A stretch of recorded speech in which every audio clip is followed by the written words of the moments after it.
Your fully armed verse of the day comes from 1 Corinthians chapter 1, verses 20 through 25. Now, we're continuing Wisdom Week here, but we're now breaking into the New Testament. And here's what I like about the New Testament is that this is where wisdom comes to earth and walks in human form. Things are changing here. Now, this is Paul writing in Corinthians. Verse 20. Where is the wise person? Where is the teacher of the law? Where is the philosopher of this age? Has not God made foolish the wisdom of the world? Yep.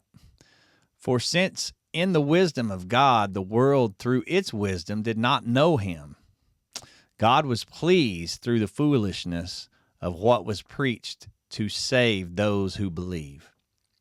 Jews demanded signs, and Greeks looked for wisdom.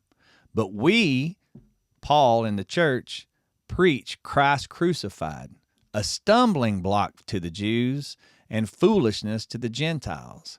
But to those whom God has called, both Jews and Greeks, Christ, the power of God and the wisdom of God. For the foolishness of God is wiser than human wisdom, and the weakness of God is stronger than human strength. That's a lot, I know, a lot to unpack, but I want to touch on two things specifically. It says here that Jews demanded signs and Greek looked for wisdom, but they preached Christ crucified, and that was a stumbling block to the Jews, and that is because they expected the Messiah to be conquering, and they did not expect the Messiah, the Savior, to be hung on a cross and crucified. And the Greeks thought that it was foolishness because, so you're telling me that your Savior and the King of the world couldn't even defend himself? That didn't make sense to the philosophers of old. He was hung on a cross. But they were using human wisdom.